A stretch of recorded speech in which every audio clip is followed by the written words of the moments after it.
Hello everyone, আসসালামু আলাইকুম। আজকে আমি আপনাদের সাথে শেয়ার করবো কীভাবে আমড়ার আচার তৈরি করি।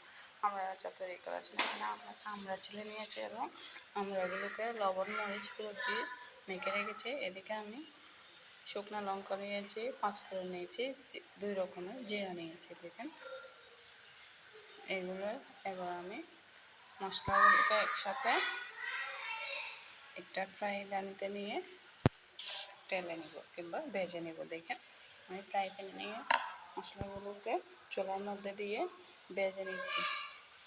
দেখেন এভাবে আস্তে আস্তে করে ভেজে নেবেন। মশলাগুলো আমার ভাজা শেষ, এখন আমি মশলাগুলো একসাথে রেখে দিয়েছি। এবার আমি চুলায় ফ্রাই প্যান দিয়েছি, ফ্রাই প্যানের মধ্যে সরিষার তেল দিয়েছি। দেখেন যখন সরিষার তেলগুলো গরম হয়ে উঠবে তখন এর মধ্যে আমি মাখা রাখা আমড়াগুলো ঢেলে দেব। দেখেন আমড়াগুলো ঢেলে দিয়েছে এবং তেলে ভালোভাবে আমড়াগুলো ভেজে নেব।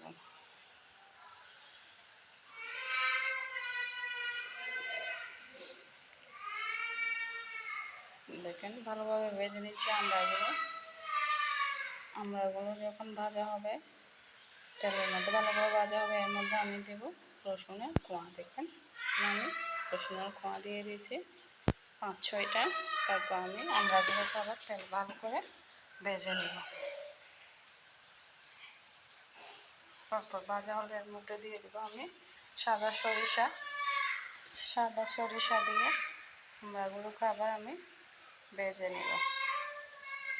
দেখেন সরিষা দিয়ে আমড়াগুলোকে ভেজে নিচ্ছি।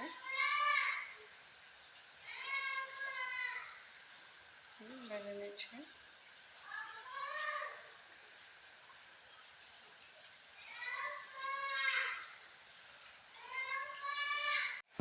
দেখেন আমড়াগুলো ভালোভাবে ভেজে নিয়েছি সরিষা দিয়ে।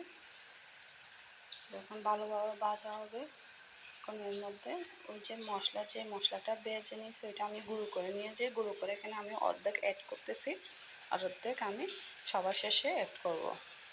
দেখেন এখন আবার ভালোভাবে নেড়ে নিচ্ছি। ভালোভাবে নেড়ে চেড়ে আমড়াগুলোকে মশলার মধ্যে ভেজে নিচ্ছি। দেখুন যখন ভালোভাবে নেড়ে চেড়ে ভাজা হবে এর মধ্যে আমি 1 কাপ চিনি দিয়ে দিচ্ছি। চিনিটা আপনাদের মিষ্টির উপর নির্ভর করে, মিষ্টি বেশি খেতে চাইলে আপনারা চিনি বেশি দেবেন, কেন আমি আমার মিডিয়ামেই দিচ্ছি মিষ্টিটা। দেখেন চিনি দিয়ে আমি আবার আমড়াগুলোকে ভালোভাবে নেড়ে চেড়ে নিচ্ছি। দেখেন ভালোভাবে নেড়ে চেড়ে কষিয়ে নিচ্ছি। দেখেন ভালোভাবে নাড়াচাড়া হলে এর মধ্যে আমি দিয়ে দেবো পরিমাণ মতো পানিগুলো দিয়ে আমি আমড়াগুলোকে সিদ্ধ করব। দেখেন পরিমাণ মতো পানি দিয়ে আবার আমি নেড়ে চেড়ে আমড়াগুলোকে সিদ্ধ দিয়ে দেবো। দেখুন নেড়ে চেড়ে নিয়ে আমড়াগুলো সিদ্ধ দিয়ে দিয়েছি। দেখুন আমার আমড়াগুলো সিদ্ধ হয়ে পানিগুলো শুকিয়ে গিয়েছে। এবারে এর মধ্যে আমি দিয়ে দেব সাদা ভিনিগার দিলে আচার অনেক দিন ধরে সংরক্ষণ করা যায়, নষ্ট হয় না। এবার আপনারা চাইলে এগুলো নর্মাল ফ্রিজে 1 বছর ধরেও রেখে খেতে পারেন, আচারগুলো ঠিক থাকবে। ভিনিগার দেওয়ার সবার লাস্টে আমি ওই যে আমার ভেজে রাখা মশলাগুলো দিয়ে দিচ্ছি ফ্লেভারের জন্য। দেখেন আমার আমড়ার আচার রেডি। আপনাদের থেকে যদি ভালো লাগে অবশ্যই এটা বাসায় ট্রাই করে দেখবেন আর আমার ভিডিওতে একটা সাবস্ক্রাইব করবেন। তো আজকে এতটুকুতে শেষ। কোথা হাফেজ, বাই।